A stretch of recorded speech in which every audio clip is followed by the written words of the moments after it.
Okay. Thank you very much. Welcome aboard. So this is the Cardiology IT review. We have 2 hours.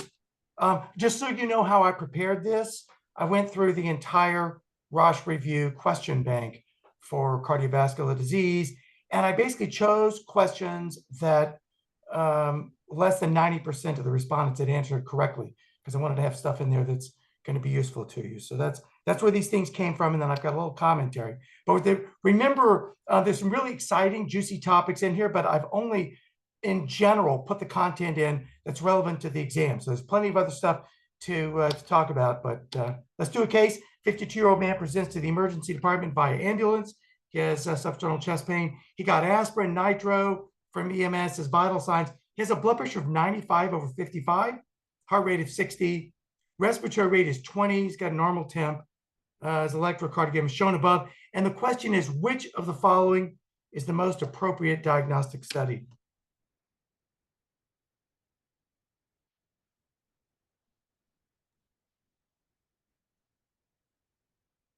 So I would say anytime you have an inferior MI, which this appears to be because of ST elevation in 2-3 and ABF, and some septal ST depression, I would say a right-sided ECG. Bingo. Bingo. I would also note the patient had a blood pressure of 95/55. That's a rather, again, I'm pretty sure that's why only a minority, I shouldn't say a minority, but less than 90% of people got it correct.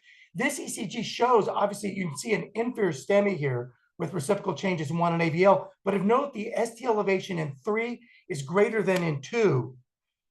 This patient had gotten nitroglycerin. The patients with right ventricular infarction are going to be preload dependent, nitro dependent, but I wanted to actually quickly review a right ventricular STEMI. The typical findings are going to be usually a patient has an inferior STEMI and the ST elevation in 3 is greater than 2. You have the typical reciprocal depression. And then often you'll see ST elevation in V1, which if you think about it, is not typical for, inferior STEMIs. And then usually you'll confirm if you need to with right-sided leads. So it's typically starting with, an inferior STEMI. And if you ask, well, why is that? And that's because 85% of people are RCA dominant, meaning at the right coronary artery is the artery that's supplying the inferior wall. So if you get a thrombosis here and you're getting an inferior wall MI, if you just move this thing further up over here, now you're going to have a right ventricular infarction, which is going to pick off the inferior wall further downstream. Why do you get ST elevation in 3 greater than 2? Well, in a standard inferior STEMI, the vector, the ST vector is going straight down to the inferior wall. But if you involve the right ventricle over here, it's going to throw the vector over more towards plus 120 degrees over towards lead 3, right? So it's throwing it over here more towards the right than the left. So you'll tend to get more ST elevation in lead 3 than in lead 2, which is over here towards the left. Why do you get ST elevation in lead V1? Well, if you think about the anatomy, the right ventricle doesn't sit in the right side of the chest. The right atrium is in the right side of the chest. The right ventricle is retrosternal. Remember, leads V1 and V2 are on each side of the sternum. This is from a person, right? And you can see the right ventricle is right behind the sternum. So it's sitting right behind leads V1 and V2. And if you have an ST elevation in lead V1, it's gonna give you ST elevation. I'm sorry, ST elevation arising from the right ventricle. It's going to give you ST elevation in V1. And then confirmatory leads would be, V4 to V6, RV4 to V6, meaning you place these leads here again, lead V4R, but you place the leads on the right side of the chest, the mirror image of what you would do on the left, and lead V4 is the critical lead. So here you can see the leads on both sides of the chest, and you can see that lead RV1, or V1R, let's call it, is really the normal lead V2. Lead V2R is the normal V1, and then we're heading out this way. So you can understand why your standard lead V1 might pick up ST elevation, and lead V4R is the most specific lead. Remember, when we're talking about right ventricular versus left ventricular infarction, these are different hemodynamic events. So when the left ventricle is thrown into failure, the patient typically is going to develop, shortness of breath, pulmonary edema. But for the patient with a right ventricular infarction, they're often going to be hypotensive with clear lungs. The lungs will be clear, and you may see JVD, a very dilated right ventricle, and these patients are preload dependent exam questions love to ask about, nitroglycerin, what's going to happen if you give these patients nitroglycerin. They may have an exaggerated response. Also, in addition, if you think about it, that dilated, distended, infarcting right ventricle may actually compress the left ventricle because you have interventricular dependence. Then as it dilates, because the pericardium is inflexible, the right ventricle then can compress the LV. And that's another reason why these patients may drop their blood pressure. So right ventricular infarction, typically on the exam, it's going to be a hypotensive patient, JVD, clear lungs. They'll give you someone with clear lungs. They can have ST elevation, V4R, which you have to measure yourself. They're preload dependent, have impaired filling of the left ventricle. Okay, let's try another patient. This is a 52-year-old man, presents to the ED with substernal chest pain, and his ECG is shown above. And which of the following is the most likely diagnosis?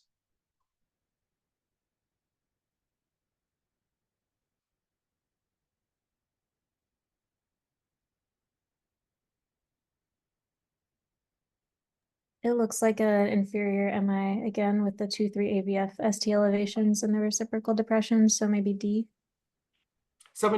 That's really interesting. Now, on this one, I would say the ST elevation in 3 is not greater than in 2. But this ECG, don't feel bad that you're not seeing it, but this ECG is also hiding another infarct, which the person who put this slide in here may not have noticed that there was an inferior STEMI, because the question is actually moving at another STEMI. Do you see anything in the precordial leads that's abnormal?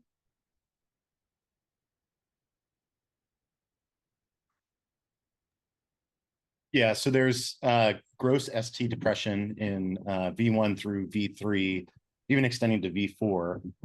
ST depression with an upright T wave like that, as you taught me when I was a sub-I Dr. Centuria, should make you think of posterior wall MI.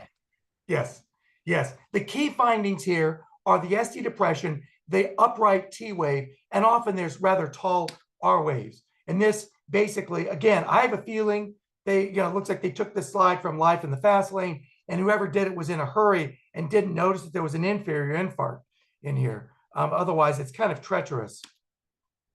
So there is an inferior infarct, but it's actually infero-posterior. And this combination is very common. Infero-posterior is very common, as you'll see. So this is an example of an isolated posterior STEMI. This would have been a better ECG for the question. And you can clearly see here ST depression with an upright T wave, V2 through V4. And this is the classic pattern is this sort of appearance somewhere between V1 and V4. And what's going on is we're seeing reciprocal changes. The primary infarct is a STEMI in the back, V7 through whatever, V10, and you have an ST elevation going back that way. And we're looking at V1 and V2 because those leads aren't on our 12-lead ECG, and we see reciprocal ST depression. The primary infarct is in the back, and we're seeing reciprocal ST depression up in the front. So if you take that same lead V2 from that patient, just take it and flip it upside down, and guess what, right? The R wave that you're seeing in V2 is actually a Q wave in, V10. The ST depression in V2 is actually ST elevation, and the upright T wave is there because there's T wave inversion because the patient has a STEMI. It's a tombstone in the back of the heart. You're just seeing the mirror image of a tombstone. You're wondering what this is, right? These are like carousel ponies, right? Well, that's because people have likened this pattern with this tall R wave, ST depression, and an upright T wave to carousel pony, where you have sort of a tall R wave as a pole, and then you have this Turkish saddle, right? The seat goes down and the T wave comes back up, right? Because you wouldn't put your child on a carousel pony that didn't have a back part of the saddle that comes up, because otherwise, right, they're going to slip off, they're going to hit their head, you're going to end up in the ED, they're going to have to, go through the PCARN sort of network and figure out whether they're going to scan their head. It's terrible. So just remember, that you're going to want this Turkish saddle on here, the upright T wave, and these are the carousel ponies. And if you look at the ECG from the stent, this question, you can see these are kind of like carousel ponies in here of the posterior wall.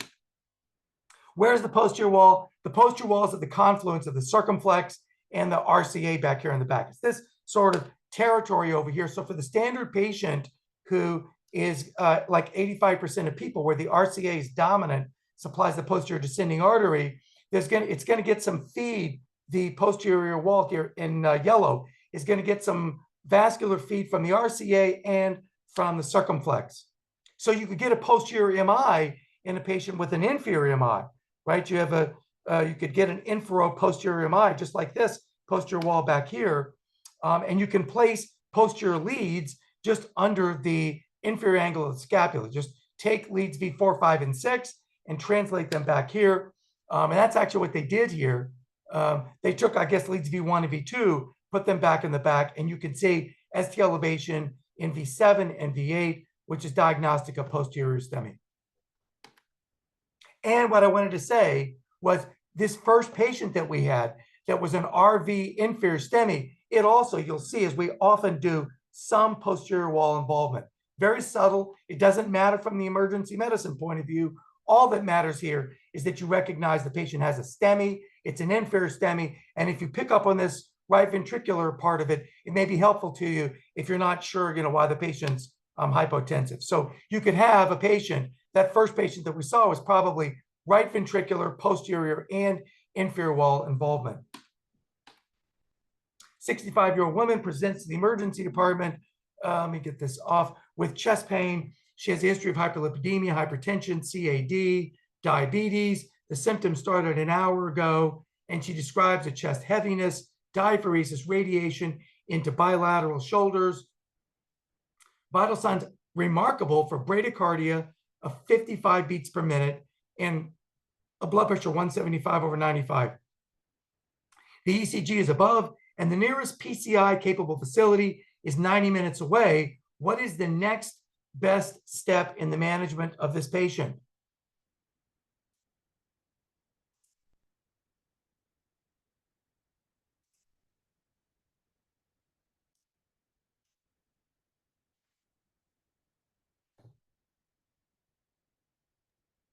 I would administer alteplase since we're 90 minutes or greater. Okay. Any other? So actually their answer is to transfer because you have 120 minutes. No, don't worry about it. So I'm going to show you. I always that's the trick. This is the curse of working in Cornell because you never have to address this. But the question is, if you're practicing at a non-PCI center, what's the time limit between first medical contact and PCI? It's 120 minutes. So the numbers really are, if you're at a PCI center like Cornell, you have a 90-minute limit between first contact and balloon time. So the patient rolls in our front door with chest pain. We want to get their balloon inflated within 90 minutes in the cath lab. If you're at a non-PCI center, you want to get their balloon inflated. You have 120 minutes. In this patient, in the question, you had basically 90 minutes to get there. And the other thing to know is if you're in a non-PCI center and you're more than 120 minutes away, you want to get fibrinolytics on board in less than 30 minutes. So you have 30 minutes to get fibrinolytics on board if you can't get them to a PCI center. And you can kind of remember it as 30 plus 90 equals 120. These are the three time frames. Okay, question 4. 53-year-old man with hypertension, diabetes, has 30 minutes of severe tearing chest pain, radiating to the back. He's short of breath. He can't lie flat. His vitals, his heart rate's 150, BP's 87/43. His oxygen saturation is 95%. His 12 lead is above. And the question is, which of the following is the most appropriate next step in management?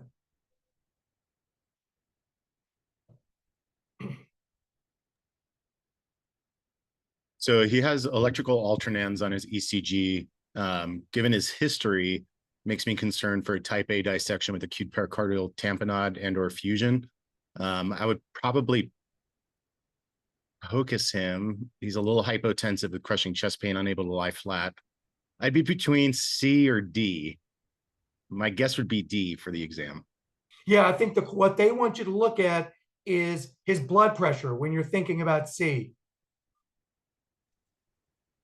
Right? Do you think he's stable enough to go to CT? No. But yeah, it's kind of tricky. Again, this is probably why, a chunk of people, typically miss this. You're going to need a cardiac surgery consultation, but really on this exam, they're asking you really more for your own actions. Immediate pericardiocentesis. Okay, so the ECG shows electrical alternans, and the electrical alternans implies that there's a large pericardial effusion. The presence of hypotension suggests then that the patient's in tamponade, right? Hypotension with a large pericardial effusion. He's got this tearing, radiating pain to the back, and so that suggests that the tamponade, the large pericardial effusion, is from aortic dissection. So this is a really dangerous, rapidly progressive scenario, right? So typically, if you've got a dissection, presumably with each systolic beat, the dissection is sort of propagating, and you can get some branch, arterial branch occlusion. But if you look here, this dissection current, which is sort of coming up here in the ascending aorta, this thing can actually break through. It can rupture through the aortic free wall into the pericardial cavity. And then what's going to happen is the patient's going to develop, tamponade. And tamponade is the most common source of death in patients with aortic dissection. And this is the reason, the proposed reason why people have electrical alternans, that you have a really large effusion and the heart is kind of bouncing around. And as it gets close to the chest wall, the voltage gets higher, and when it goes away, it gets lower. So this is called slow dancing. I got this one off the internet with that title. But you can see then, as it moves around, when it gets closer to the chest wall, you get higher voltage, and away it goes lower. That's the, so really, the patient who's got tamponade in dissection, the exam, on the exam, they're going to want you to do a pericardiocentesis, but in the ED, in A1, you may end up having to do an emergency thoracotomy. This thing may get out of, it may get out of your hands, out of control, and the only hope for survival would be an emergency, a resuscitated thoracotomy, particularly if they've got a bunch of clot in there. You try your needle pericardiocentesis, but if you can't, get pulses back, then you may have to move to a surgical approach. But that's not going to be on the exam. I think that's all. Exam's not going to ask you about a resuscitated thoracotomy. Man, I can't see anything on my screen now. Let me just see if I move this. 5 days after an acute MI, 55-year-old man complains of sudden, severe tearing chest pain. His vital signs include heart rate 130, blood pressure 85/55. He has distended neck veins, and which of the following is the most likely etiology of this acute decompensation?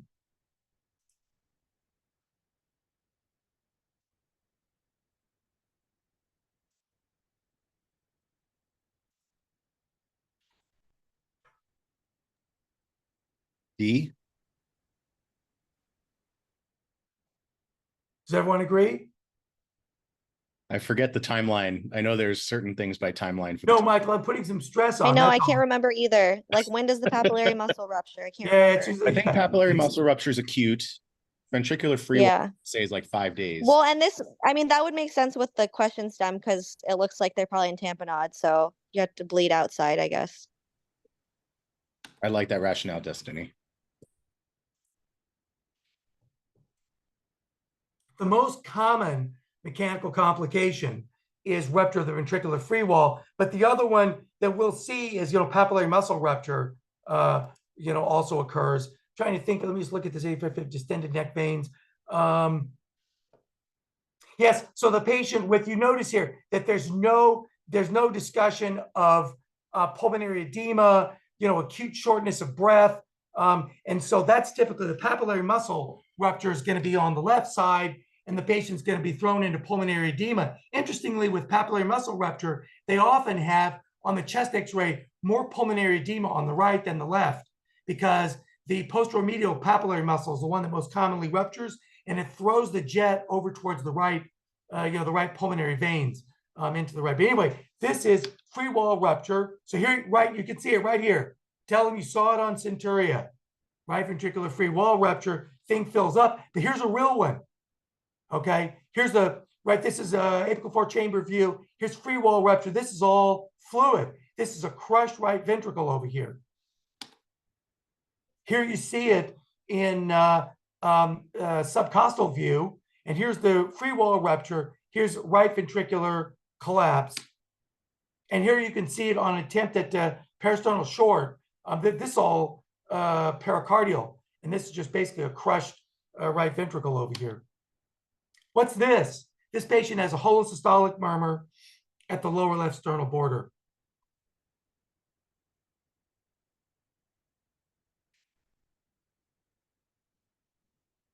Do you see it? Watch the ventricular septum right now. This ventricular septal rupture, which is another, it's another complication. And again, this is going to give you sort of a left to right shunt. So this person, they're going to be hypotensive. They're going to be having chest pain. They're going to have a harsh systolic murmur. Okay. 65-year-old man with a history of diabetes, tobacco abuse presents to a rural emergency department with 3 hours of substernal chest pressure, diaphoresis, shortness of breath. The discomfort improves with aspirin and nitroglycerin. And these are his vitals, heart rate 99, he's got good blood pressure. ECG is above. The initial troponin is 0.7. Which of the following is the most appropriate next step in the management of this patient? Sam, in this assay, would 0.7 be normal or elevated? It's elevated. So I'm not sure whether, whether they're going to be specific now that the, ultra high sensitivity troponins are sort of common. This is from like last year when I pulled this question up. But from this assay, the normal range goes up to 0.04 and 0.04 up to 0.5. A 10-fold range there is sort of no man's land. It's indeterminate, and 0.5 and above is a definition of myocardial infarction.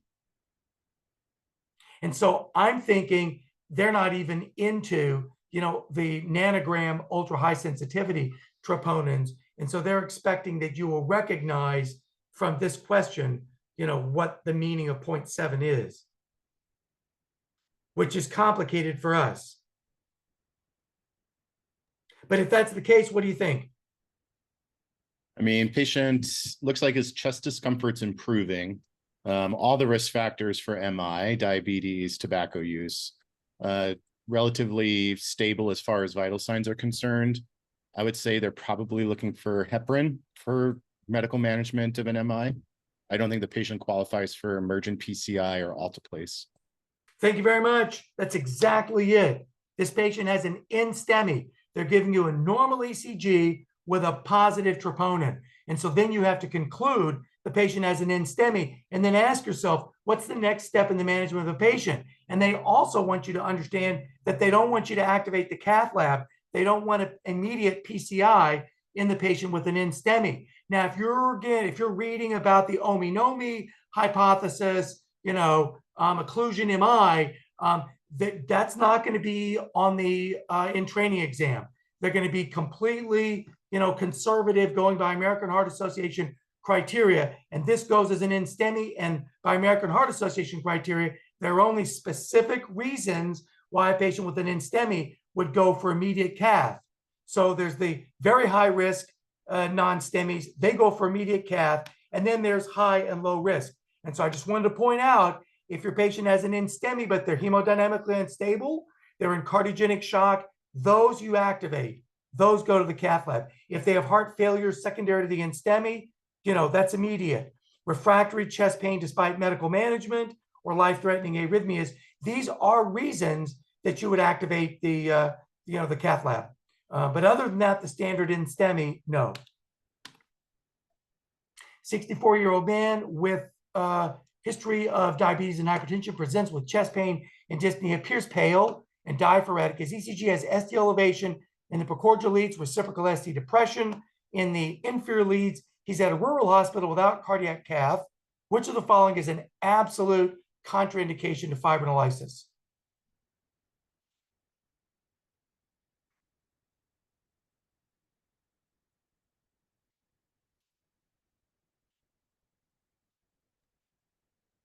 Oh gosh. I would say it's between B and D.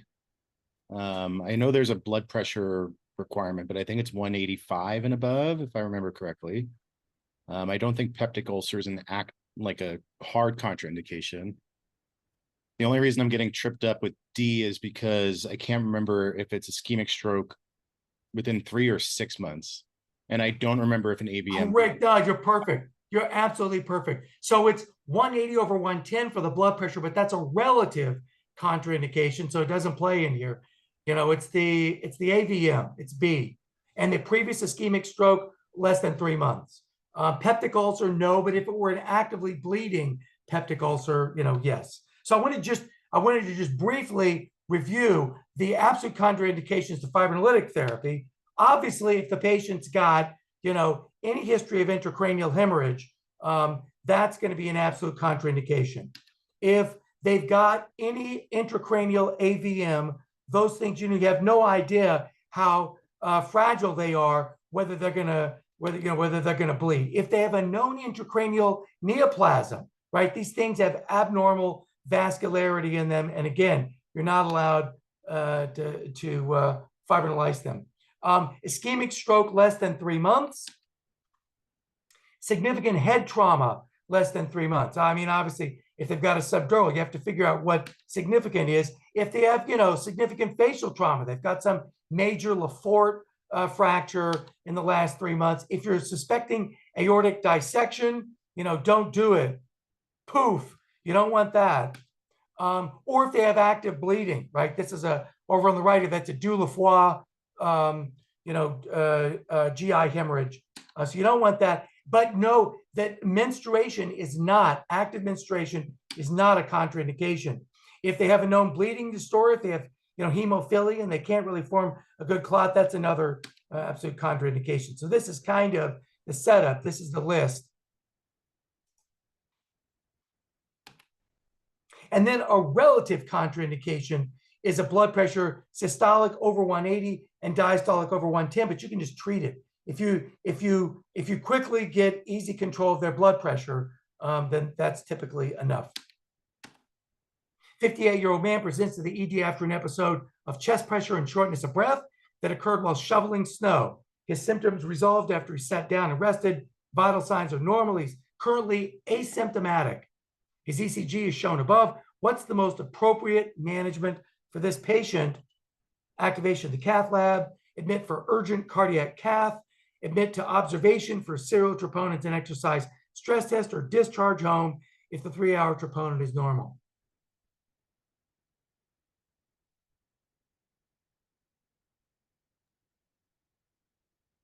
D? B as in boy? D as in D Filippo. No, I love it. No, what they want you to do on this one is they want you to formulate a diagnosis based on the history and the ECG. And then based on that diagnosis, what would you do? And they want you to diagnose that ECG as Wellens. As Wellens warning. And for the Wellens, you're going to admit the patient for an urgent cardiac catheterization, but you don't need immediate angiography. And it's because the pathophysiologic model of Wellens is when the T-wave inversions are present and the patient's asymptomatic, the vessel is currently open. Now, why do I say that? I just want to go over this. This is Wellens syndrome. Wellens syndrome, it basically is based on a patient with a super tight LAD. They have a critical stenosis in the LAD and it's unstable and it keeps thrombosing. And every time they develop thrombosis, they get pain. And then when the thrombosis, when their own endogenous fibrinolytic mechanism works, they get a spontaneous reperfusion and pain relief. And so when you see the patient with pain relief, this is the classic clinical presentation, they have, they don't have their major ST elevations and they've got T-wave inversions. These are reperfusion T waves, the same reperfusion T waves that the patient gets when they go for PCI. This is what we often see after PCI. This is what happens. The patient gets a thrombosis, And when they get their coronary artery thrombosed, this thing occludes and the patient ends up developing pain. Okay, they have their pain and then they get an intrinsic fibrinolysis. Their own intrinsic fibrinolytic mechanism works. And when that happens, they basically get relief of their pain. This is when they typically show up in the emergency department, in the classic Wellen scenario. So a classic patient with Wellen's was this guy, 38-year-old man with chest pain, shortness of breath. It was, the pain was relieved with 2 sublingual nitroglycerins given by EMS. And when he arrived in the ED after complete relief of pain, this was his ECG, right? If you look at it, he's got, he's got a little ST elevation in V2, but what is it? It's maybe 1.5 millimeters. He's 38 years old. That's actually within normal. That's not enough, for STEMI by American Heart Association criteria. But if you look at it, he's got these T-wave inversions. He's pain-free at the time that he was seen, and the theory is that he's reperfused. But when this patient had chest pain prior to nitroglycerin, what do you think his ECG showed? Probably acute ST elevation. This was the ECG from EMS. He had a giant anterior STEMI. Do you see that, Amy? ST elevation, hyperacute T waves. That's the widowmaker. He had that thing, but he had spontaneously, reperfused when he got back to the ED. The nitroglycerin kind of helped. It worked. Anyway, so this syndrome is highly specific for critical stenosis of the LAD. The patient may be pain-free at presentation, and that's the way it's going to be on the exam. They may have a normal or maybe a slightly elevated troponin because, actually they did have a period of occlusion. These patients require urgent PCI because they're going to occlude again. That's the theory. But they don't have to go right now because they're not occluded at the time you saw the patient. So that's the way it's going to be on, if they ask a question on the in training exam and it's getting at, do you need to immediately activate the cath lab? For American Heart Association, you don't have to. For Wellen's, it's basically an urgent, urgent cath. So they need aggressive medical therapy. They need the heparin to prevent reocclusion, heparin and aspirin. 62-year-old man presents to the ED with a mild cough and upper respiratory infection. He was discharged from the hospital 2 weeks ago after undergoing PCI for an acute MI. You get an ECG, which is seen above, and you compare the current ECG to that obtained when he was admitted, and there's no new changes. Which of the following is the most likely diagnosis?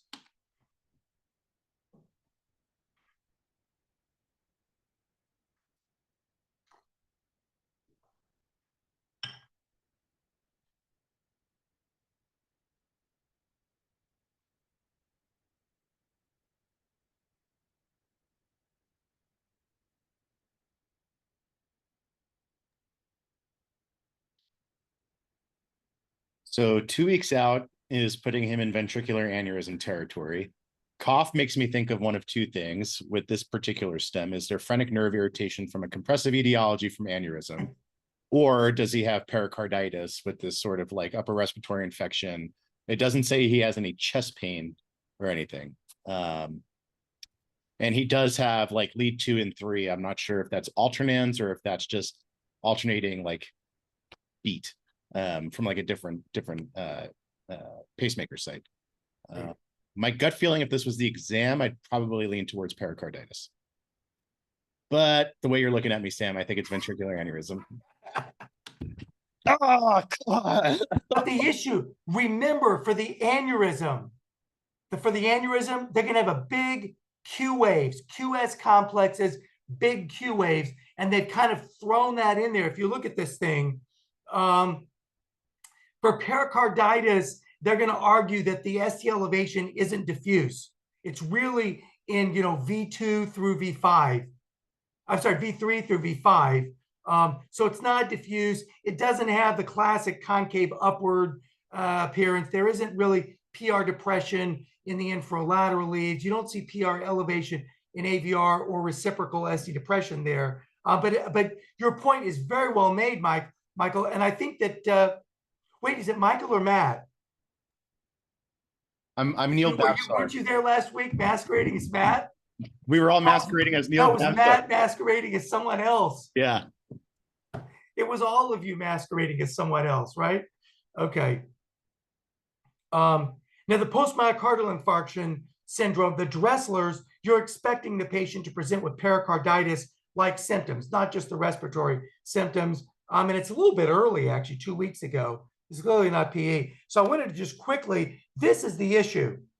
This patient's ECG should suggest in your mind, when you see these, terrible R wave progression here, and you see these micro R, QS, giant Q waves here, you should be thinking the patient's got a big scar over here, and they basically are developing a left ventricular aneurysm. This is kind of what we're looking at. And the point is, what is the definition, of LV aneurysm? It's going to be persistent ST elevation, which used to be more than 6 weeks. It's moved up now. All you need now is 2 weeks, more than 2 weeks after an MI to have ST elevation. And then also typically you're going to have some big Q waves. In this patient, you just have here, you have a micro R wave with a giant S. Here, QS complex. Here, a big, ugly, wide Q wave. And there's even a significant Q in V6. So you have the combination of significant Q waves, QS complexes, and ST elevation. Here's another example. This is what it's more likely going to look like at Cornell. It's going to be some patient coming in, and you look here. If you look at the precordial leads, QS, QS, QS, essentially QS, and then suddenly an R wave in V5. This is completely abnormal R wave progression. This patient is Q'd out, has transmurally infarcted their anterior wall from some giant MI. And you also see persistent ST elevation, V2, V3, V4.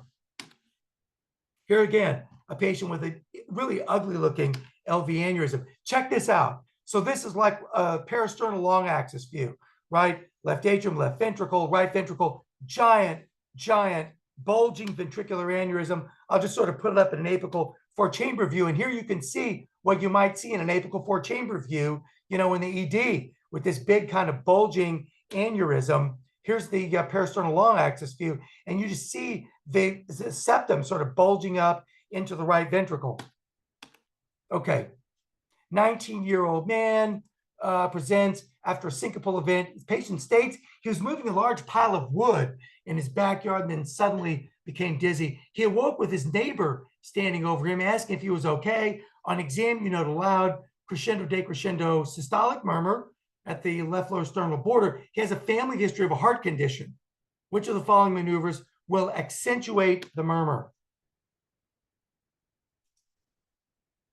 You gave us the answer, Sam. Oh, I gave you the answer. Well, there it is. It's going to be standing. What do you think the diagnosis is? Hokum? You got it. It's Hokum. Because standing is going to decrease ventricular preload, and Hokum's preload dependent. That is exactly it. They love these Hokum questions. I'm telling you, I went through whatever it was, 500 of these questions. There are multiple questions. The more rare it is, the more often they love asking the questions. And like this stuff. So I just wanted to briefly cover some topics in Hokum that are on the exam. So this on the left over here, this is normal right and left ventricle. This patient on the right, this is Hokum, right? Look how giant the septum of the left ventricular free wall is. Here's a patient where it also involves the right ventricle. And the issue is there's a non-obstructive form where you have this big, thick left ventricle, but it's not in the aortic outflow tract.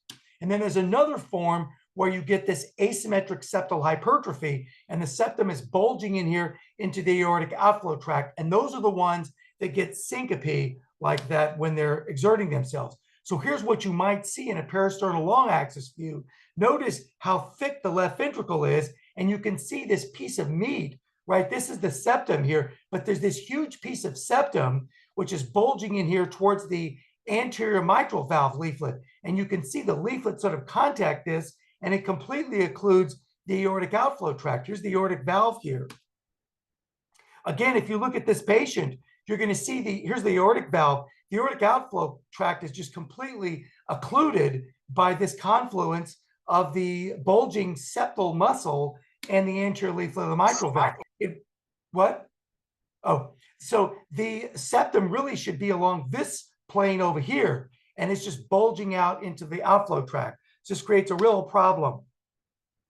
Again, here's apical four-chamber view. Here's the anterior leaflet of the mitral valve. This is the aortic outflow tract, and it almost doesn't exist here because of this huge piece of septum. Whoops. Okay, so you see right here, if you look at this outflow tract, here's the anterior leaflet of the mitral valve. When you get this big bulging septum here, you can actually occlude the outflow tract. As you see here, this patient has HOCM, and you see the anterior leaf of the mitral valve is just up against that bulging sort of septal wall. And what's going to happen then, because of this stenosis of the outflow tract, they're going to have a murmur. But if they increase their systemic vascular resistance by doing squats or hand grip, or they increase, they're otherwise increasing their afterload, it's going to reduce the murmur, right? Because that increased afterload is going to reduce that. The increased afterload results in more filling of the ventricular cavity as it kind of gets congested here, and that reduces the gradient. If you have them stand or do a Valsalva maneuver, that's going to drop their preload. It's going to drop their venous return. And as the venous return drops, the ventricular cavity is going to get smaller. And as it gets smaller, it accentuates the obstruction and the murmur becomes more intense. Again, they love these questions on the exam. So just remember, if you increase the preload or increase the afterload, you're going to increase the ventricular cavity size, and that will reduce the murmur. It's going to reduce, right, the gradient, reduce the murmur. If you reduce the preload, right, diarrhea, hypovolemia, or you reduce their afterload, you give them a nitrate, nitroglycerin, for example, and then you're going to decrease the ventricular cavity size. That increases the gradient, and it increases the murmur. On the exam, it's typically going to be a young athlete. They were tricky in this question. He wasn't, doing athletics. He was moving a pile of wood, but it was still an exercise-induced, event. Okay, which of the following is the most appropriate treatment for a 40-year-old patient with newly diagnosed hypertrophic cardiomyopathy whose echo shows asymmetric LVH with moderate left ventricular outflow tract narrowing?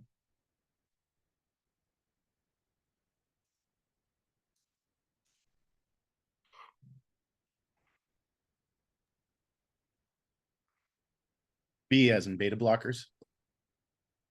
The answer is B as in beta blockers. Thank you very much. Now, I forget what the spread of answers were, but I bet you a lot of people put down AICD because a lot of patients are going to get an ICD. But technically, you only need the ICD, the absolute, indications, if the patient had a cardiac arrest, has had a ventricular, arrhythmia. Also, if they have unexplained syncope, that's a strong recommendation. If there's also a family history of sudden death, obviously you want to avoid nitrates. Septal myomectomy is not, that's not going to be an answer on our exams. But that's going to be something that a CT surgeon would make a decision later on if the patient didn't require the ICD but was persistently symptomatic because of obstruction. Why beta blockers? Beta blockers are going to slow the heart rate. They reduce contractility. That gives more time to fill. It gives you a larger insystolic volume, so it reduces the outflow obstruction. So they'll often get metoprolol. They'll get, Toprol XL. They can also get diltiazem, a calcium channel blocker, but don't give them, inotropic agents. Don't give them, vasoactive agents, I guess, is the best way. And definitely don't give them nitroglycerin. Don't give them phosphodiesterase inhibitors. And if they have, VFib, VTAC, some ventricular arrhythmia with HOCM, they qualify for an ICD. And if they have unexplained syncope, I don't think these are typically young patients. I don't think a cardiologist is going to be confident enough if they don't know what the syncope was. It a mechanical syncope or was it an arrhythmogenic syncope? They're probably going to put an ICD in. 65-year-old man presents with exertional dyspnea and ECG is obtained, shown above. Which of the following is the most likely suggested on the ECG?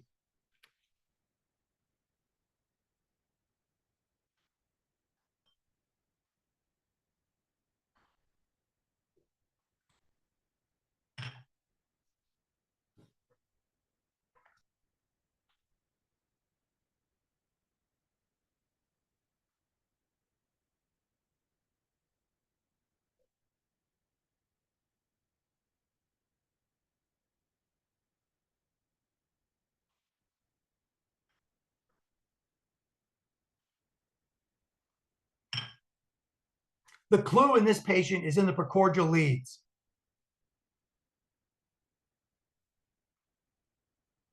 And the clue in the precordial leads is that they're backwards. This is not what you should see in a normal patient. The leads are placed correctly, but the pattern is the opposite of what we expect.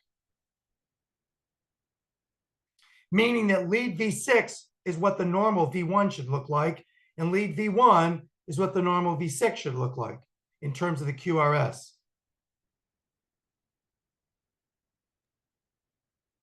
Cor pulmonale. Cor pulmonale. Could it be myocardial infarction? Well, it might look like a posterior MI. I would say, you know, we talked about that. If the T wave goes down and not up, this is really a strain pattern. But I think the easiest thing is just to quickly review what are the findings of right ventricular hypertrophy.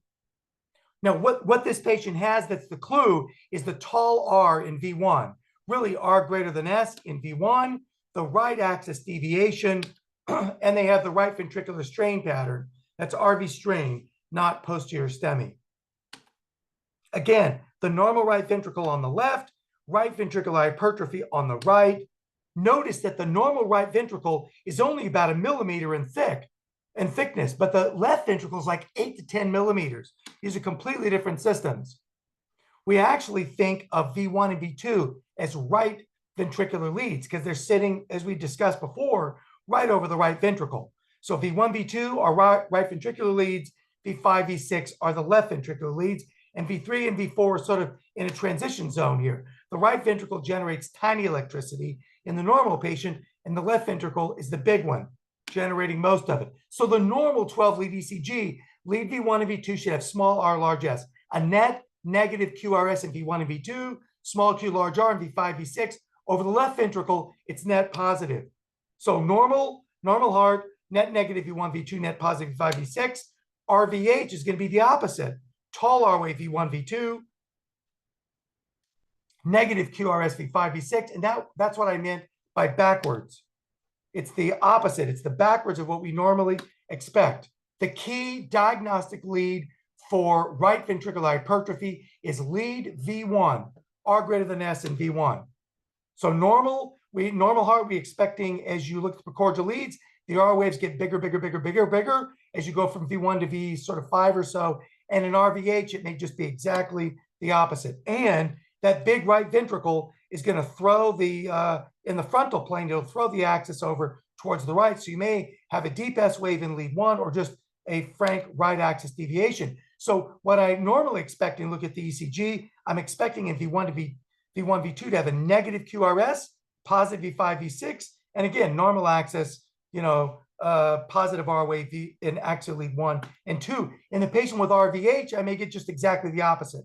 Tall R wave V1, V2, negative QRS V6, and a negative QRS in axial lead 1, throwing the patient into right axis deviation. And then you will often frequently get the right ventricular strain pattern, where in lead V1, where you have this tall R wave, you get ST depression and T wave inversion. This is basically a strain pattern, meaning that the ST segment and the T wave vector are going in the opposite direction to the QRS.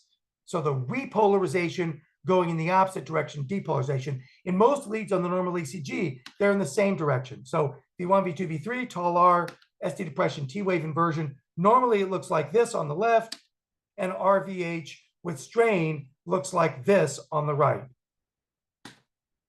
This is what RVH typically looks like, just tall R's, V1, V2, V3, with ST depression, T wave inversion. And so the typical criteria, the main one is just R greater than SV1, but you may have a right axis deviation. As you see over here, you can have the strain pattern, and they may also have a right atrial abnormality, but they're not going to have that on the in-service exam. So our patient had all of this, you know, R greater than S, strain pattern, right axis deviation. 65-year-old man with a dilated cardiomyopathy feels his implantable cardioverter defibrillator frequently shocking him. What's most likely to happen if an implantable cardioverter defibrillator with placement of a magnet over the device? Defaults to pacemaker mode. Thank you very much. That's one you just kind of have to know. Now, for a pacemaker, if you put a magnet over a pacemaker, it does something else. It turns the pacemaker on to a factory preset rate. So it's different with different companies, but it's going to be some rate between 60 and 100. It's often around the 80 beats per minute range. But if you put a magnet over the pacer, it should automatically start pacing at that rate. It's a way to sort of test if the magnet's actually working right. But that's the pacemaker. For the ICD, it turns off the shocking mechanism, but it allows the pacemaker to continue functioning. So here's an ICD. You have a coil, you have a little lead in the right atrium for dual chamber pacing and for access determination. And then you have your two coils on the other lead here. Placing the magnet over the device turns off the coils. It can't shock the patient, even if it wants to, but it leaves the pacer intact. 50-year-old man presents to the ED with sudden onset shortness of breath. He has a history of heart failure. His EF is 25%. His temperature is 100 degrees Fahrenheit. BP is 220 over 110. Heart rate 125. Respiratory rate 30. He's anxious, tachypnic, chest X-ray with bilateral, diffuse bilateral interstitial opacification. Which of the following is the most appropriate initial treatment?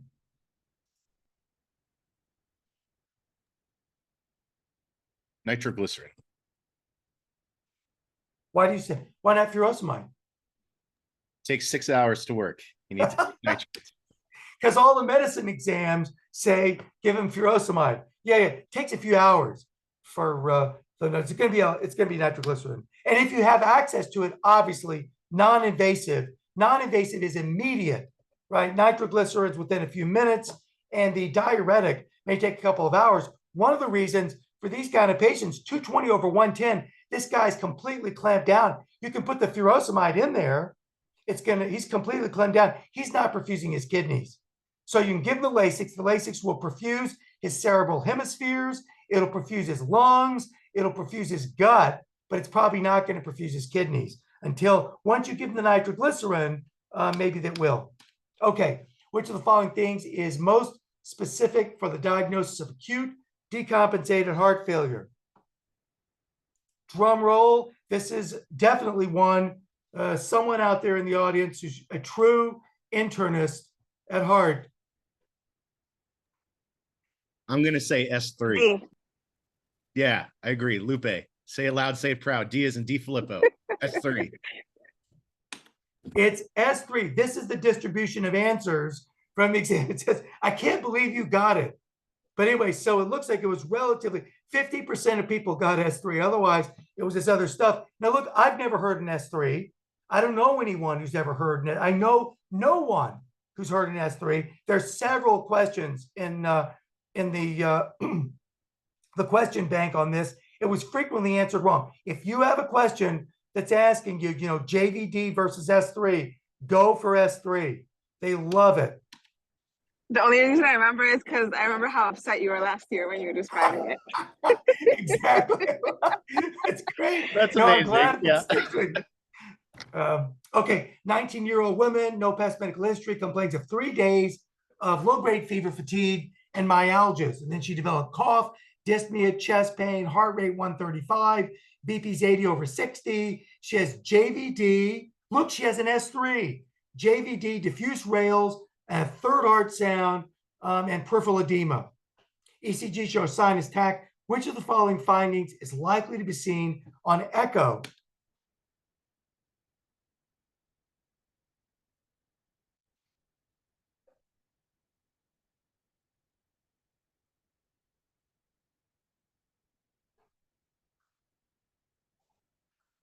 C as in, can you believe this is a pericardial effusion with Okay. Cardiology? I want to pull up. I want to be able to see you guys.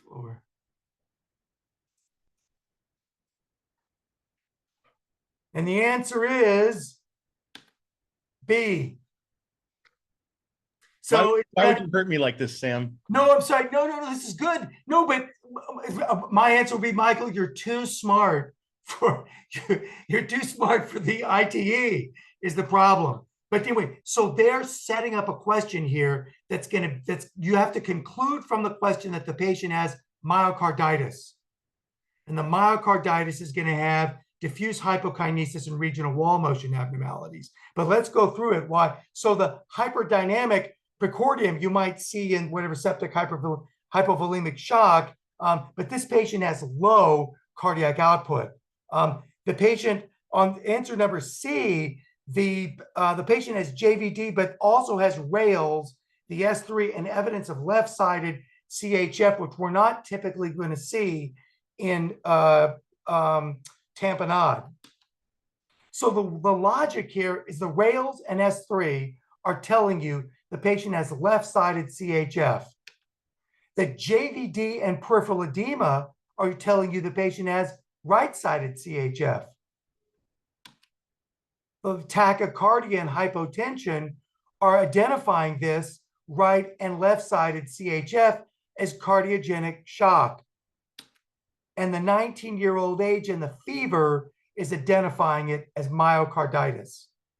That's kind of the logic that they're wanting you to put together in your mind. But it is, it's easy to see for that question for sure why a lot of people missed it, because you have to follow exactly their logic, to reach their conclusion. I guess this is a learning point for me. I didn't know you can get focal wall motion abnormality with myocarditis.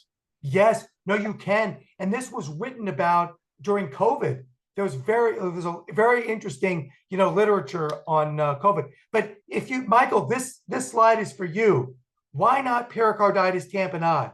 Because the patient has rales and an S3, which you typically don't get with tamponade. The patient does have JVD, but again, peripheral edema usually takes longer to get than you're going to get with tamponade. Usually tamponade is occurring relatively acutely, and you don't have time for, renal fluid retention and peripheral edema and stuff like that. But that's what I would say. I already anticipated, the tamponade, answer. Again, I'm not in cahoots with the what's it called, Roche review. This is just my attempt to sort of try to make sense out of it. Okay, but notice, Michael, notice here that you'll see there are little focal areas of myocarditis. So this patient, the myocarditis itself isn't necessarily diffuse.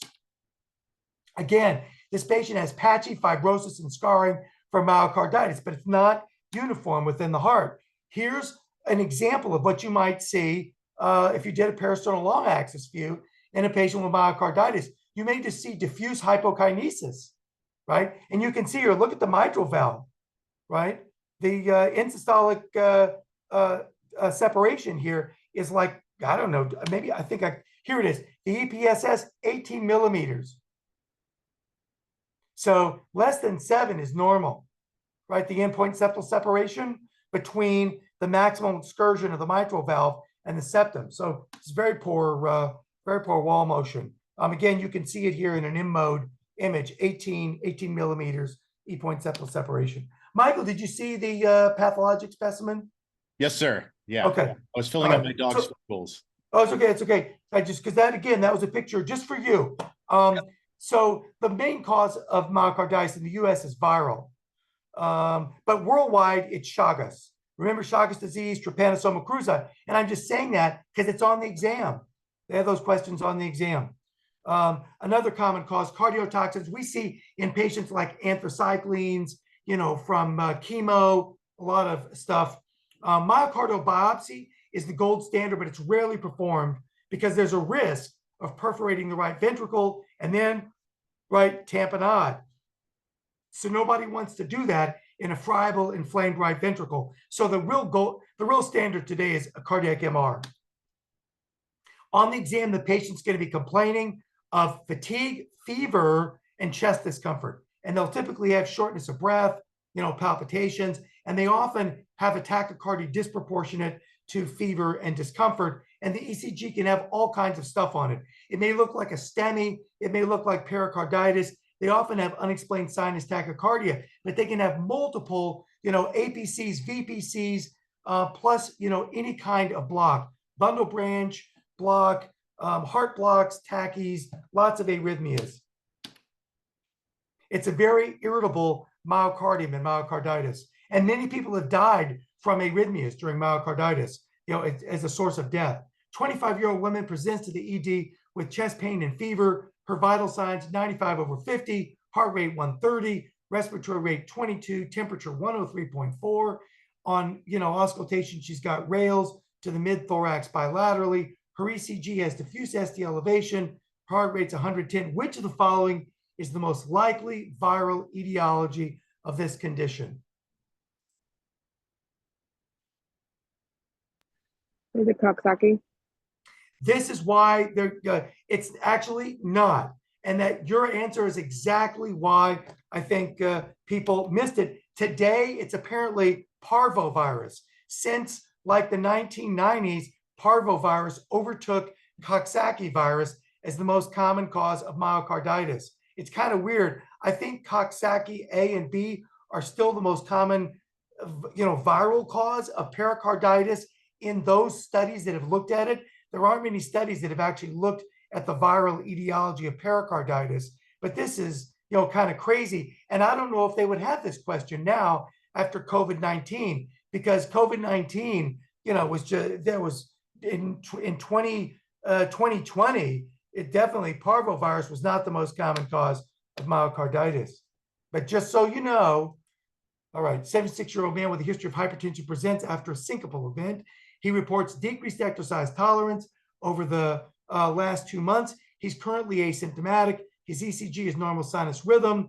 He has a harsh systolic murmur, radiates to the carotids. Which of the following is true about the most likely cause of his syncope?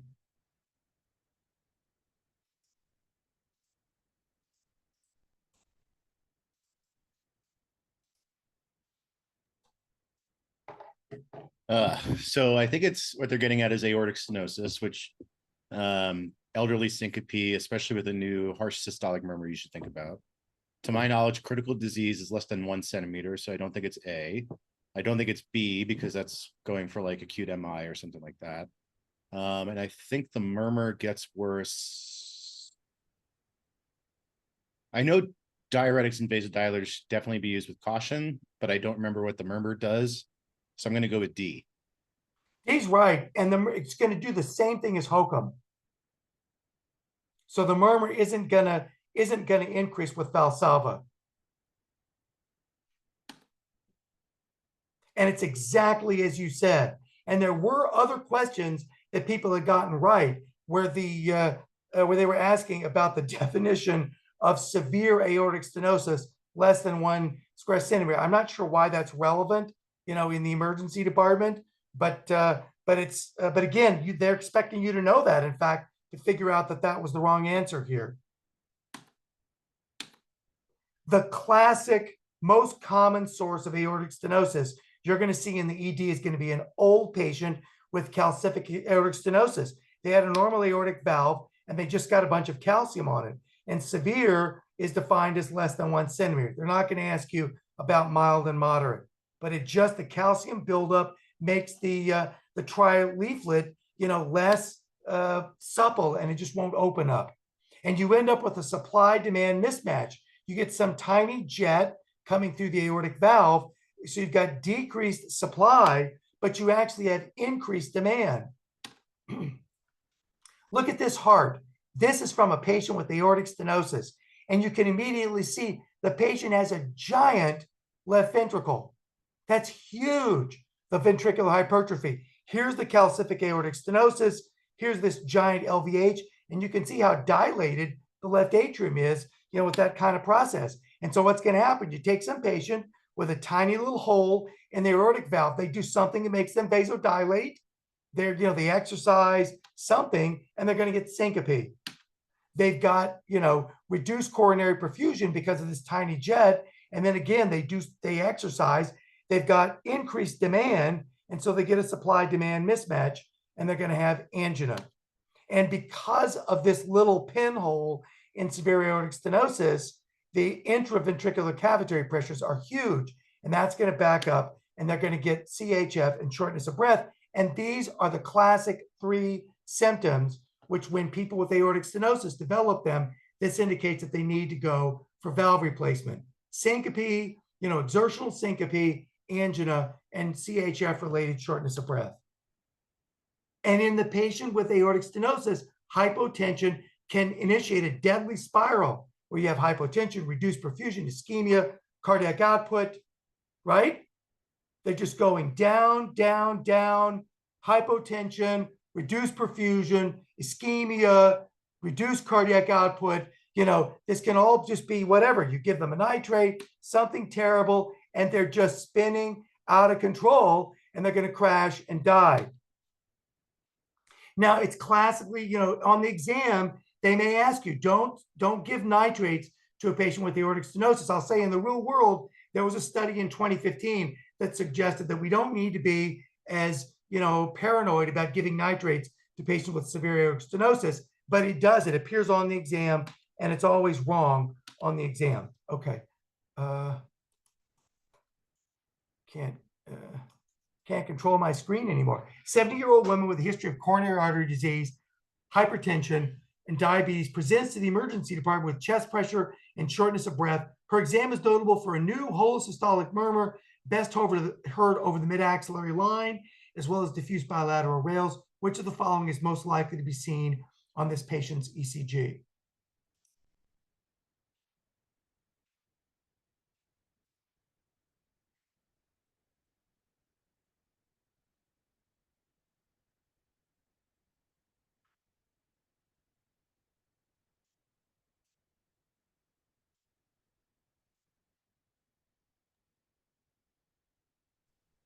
The bidirectional VTAC is going for dig toxicity, so I don't think it's that. So I would X out A. S1Q3T3 classically taught for PE, but any sort of right heart strain, which I don't think is going on here, so I'd X out B.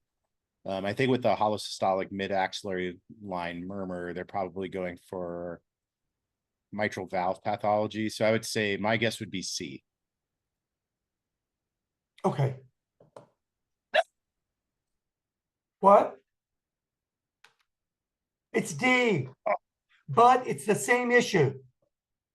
So they want you to identify the new holosystolic murmur over the mid-axillary line out there. Sounds like it's a blowing murmur that's going through the mitral valve, right? Because the mitral valve is sort of jetting out at the sort of the cross axis there. So typically a mitral regurgitation murmur, you're going to hear sort of from apex to axilla. So so this is supposed to give you a hint that you have acute mitral regurgitation, and the acute mitral regurgitation in a patient like this is going to be from, you know, an inferior STEMI. So let's just review acute mitral regurg for like the exam. What are the causes? Endocarditis, right? Look at this. Patient gets a vegetation on their chordae tendineae, and the bacteria just chew through it, and you have acute mitral regurg. You have an ischemic event, you have an infarct, you know, whatever, and you get bulging from the ischemic area, or you frankly just rupture through the papillary muscle, which is what can happen here. The classic story is the patient had an inferior STEMI, and somewhere between day 2 to 7 after their MI, when the muscle is at its weakest in the recovery process, it just rips. Here's an example you can see right here, a ruptured papillary muscle. The base is here, and the rest of the muscles up here. And it can be very dramatic. We're having a little, hang on a second, I'm having a problem running. Let's try running this again. There you go. Now, if you look at this, you'll see a little piece of meat. Do you see that piece of meat flopping up and down there? This is an apical 4 chamber view. That's actually the mitral, the papillary muscle flopping around into the ventricle and back into the atrium, right? It's just like playing paddleball. That thing is just popping up and down. And if you put some color flow on it, you'll see a huge regurgitant jet back into the, you know, left atrium. Okay.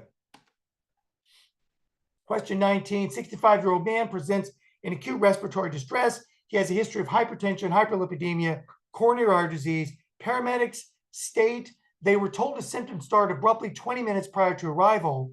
His vital signs, 180/60, heart rate 120, respiratory rate 35, oxygen saturation 85%. The exam's remarkable for a man in severe respiratory distress. He's got rales bilaterally. He's got accessory muscle use, tachypnea, tachycardia, a high-pitched blowing murmur occurring after S2, heard best along the left sternal border in the third intercostal space. Which of the following is the most likely diagnosis? D. I'm sorry, what? Sorry, I said D. B is in boy? Delta. Delta. D is in dog? Yeah, I think D is in dog. Okay, no, thank you. So the issue here, they want you to identify based on the characteristics of the murmur, I guess, in this case. So the patient's in respiratory distress, they're they're in heart failure. And they're saying it's a blowing murmur, after S2. So it means it's diastolic, right? S1, between S1 and S2 is systole, and then after S2 is diastolic along the left sternal border. And so they want you to identify it as aortic regurgitation. Now, there's some hints in here also. If you notice, the diastolic was 60, which is a little bit low for a patient who's got a systolic pressure of 180. And this can happen in patients with aortic regurgitation. They end up thrusting, they get a volume overload, and they end up thrusting a huge volume into the aorta, right? Patients with chronic aortic insufficiency are the ones that have all those, that huge list of, head bob and the pistol shot murmurs, all these classic, physical exam findings. And they'll often have a very low diastolic pressure because the aortic valve is leaking during diastole into the left ventricle. So the idea here was to identify this as a diastolic murmur, which can be difficult to hear. And this patient is having acute aortic regurgitation. And I want to talk about it because this often kind of is off the map for us. The cause of acute aortic regurgitation are typically endocarditis, type A dissection for us. It does occur in trauma, but that's very uncommon. I've actually never seen acute aortic regurgitation from blunt trauma. But let's talk about endocarditis. So if you take a look here, patient has a vegetation on the aortic valve, and notice how it's just popping back and forth. They have this vegetation flopping back and forth. And what's going to happen is, if you look at it, let's just go up here from the top. If you look at it, it prolapses into the outflow tract, and so it creates an aortic regurgitation. There's a hole in here, right? The leaflets don't oppose well. And you can also see here as well another reason that you can get a hole in the leaflet from an endocarditic deposit.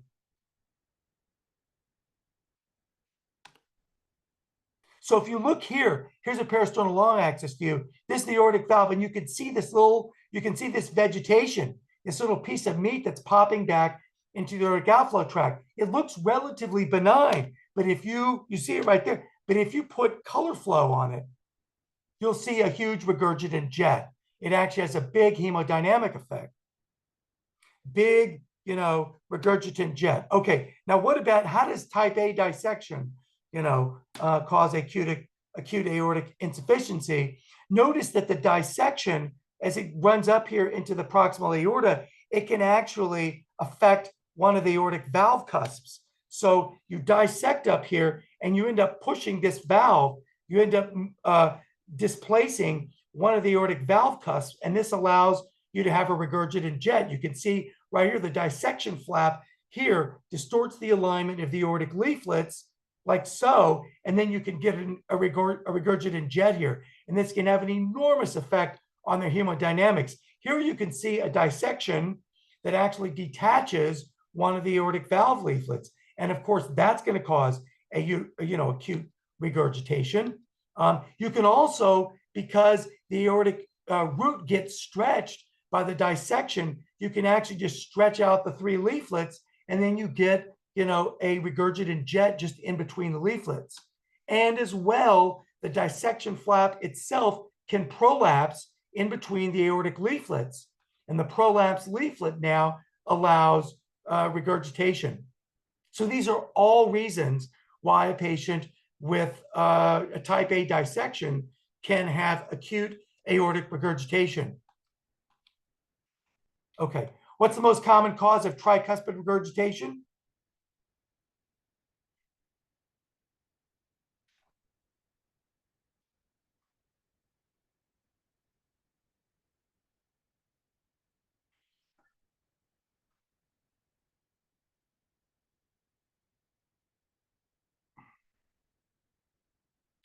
You know, you're only going to get this question, unlike the in-training exam. It's only on the training exam or the boards. It says it can be relevant in real life.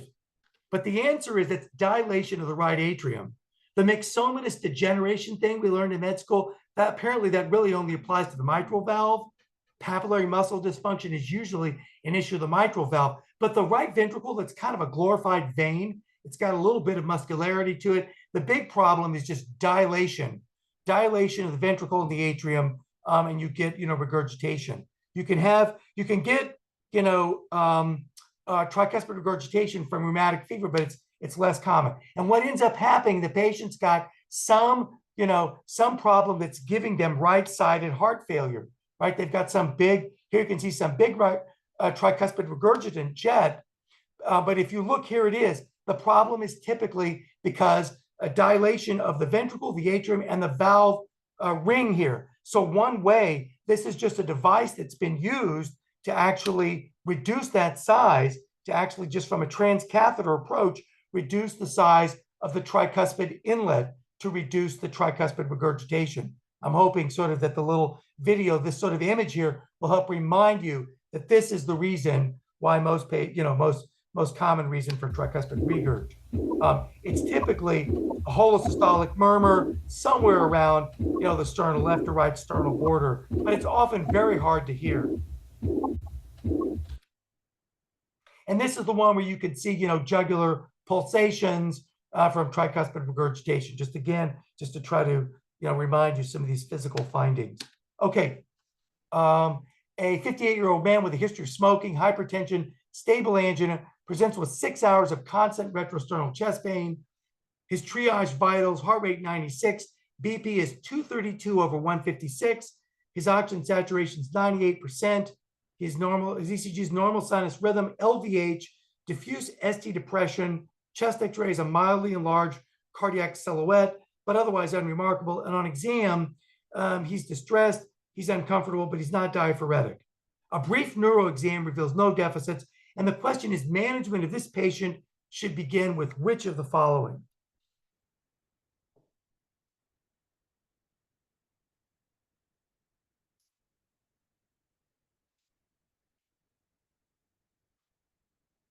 Now, again, it's slightly tricky, and that's why I think people, less than 90% of respondents answered it correctly.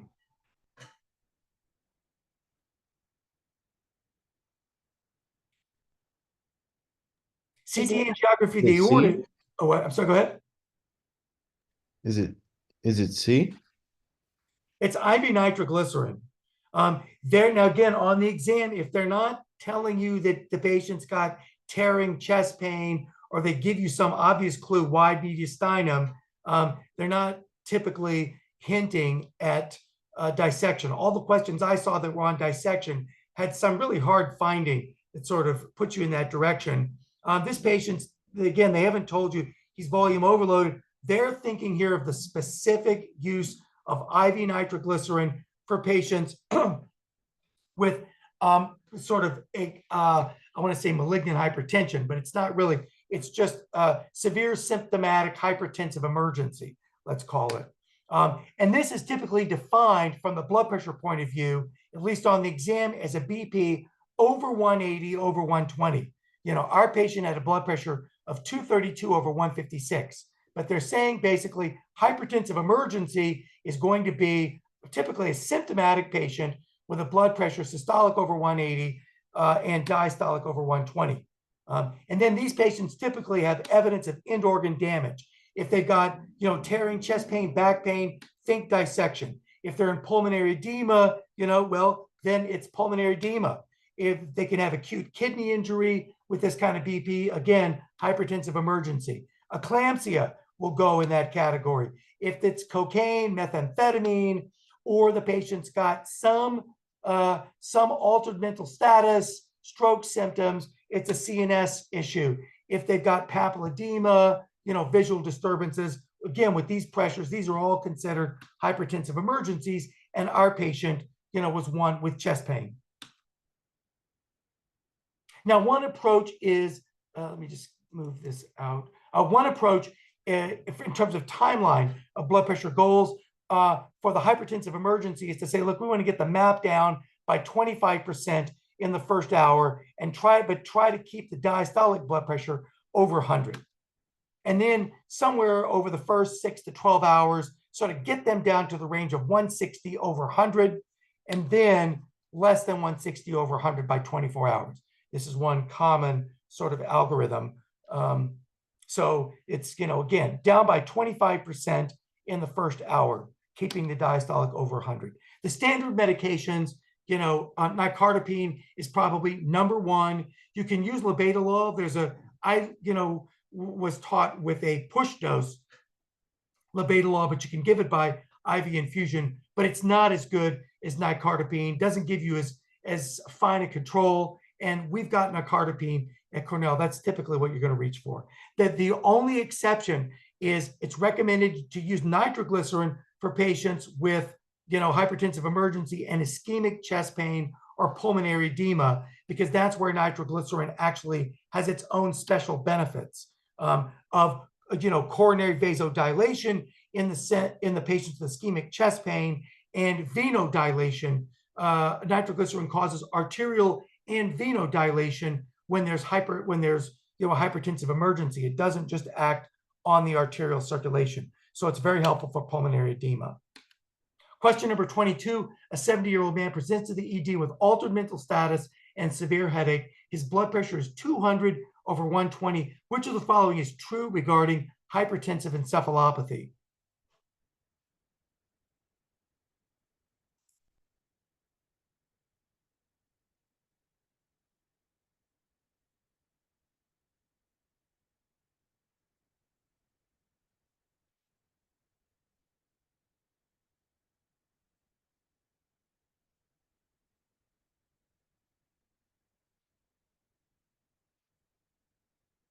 Again, this is a difficult question. CT scan of the brain is often acutely abnormal. That's actually false. The CT scan is usually normal. Focal deficits can occur bilaterally. That's what they're going to regard as the correct answer. Now, they don't like nitroprusside as a treatment of choice for blood pressure reduction when the issue is a CNS issue, when the patient's got a hypertensive encephalopathy, because the claim is that nitrates, nitroprusside and nitroglycerin, cause excessive systemic vasodilation compared to the cerebral vasculature, and so they end up reducing their cerebral perfusion and can actually get ischemic. And the claim is that papilledema is actually commonly present in these patients. So I'll just quickly talk about hypertensive encephalopathy, that the issue here, just get this off, the issue here is that after, typically years of hypertension, the patient develops arteriosclerosis, and this really reduces their elasticity. And when they start ramping up into, malignant hypertension or hypertensive, urgency, emergency, they get some edema here as well, and then they lose cerebral autoregulation, and their blood pressure starts spiraling up. They get vasogenic edema. They end up basically getting this edema right around the vessels, but you may see nothing. It may not be enough to see anything on the head CT. Again, you may see some diffuse edema. You may sort of lose some landmarks, but the classic CT head actually, doesn't really have much findings. The typical on the exam, it's typically be someone who's got a headache, altered mental status, maybe vomiting, even seizures. And again, these patients can develop coma. Typically, the blood pressure over 180, over 120, that's what identifies as a hypertensive emergency. And they may have diffuse cerebral dysfunction, but they may also have focal deficits, right? And you can see that as well in the, hyperglycemic patients, right? They've got their blood sugar affects everything, but they may have focal deficits. And so these don't necessarily follow an anatomic pattern, and they may be bilateral. And again, here's just the image. If you see it on the exam, the image of papilledema, which according to, the experts and the exam questions, is a relatively common finding if you actually, if you're looking. 72-year-old woman presents with headache, vomiting, altered mental status for 4 hours. She's at febrile. Her blood pressure is 235/163, and she appears anxious. She has full range of motion in all 4 extremities, and her speech is clear. A non-contrast head CT is unremarkable. What management is indicated?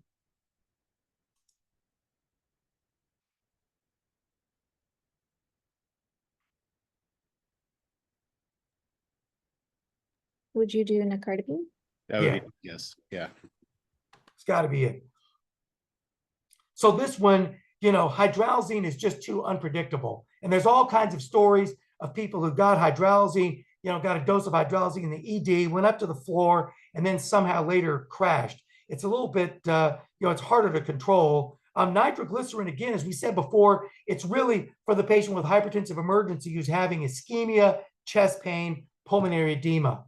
And lorazepam, I don't know, I would, if the patient has clearly anxiety-driven hypertension, you might consider that. So it's really typically in this circumstance going to be nicardipine, but if you didn't have access to nicardipine and you had labetalol, it's that.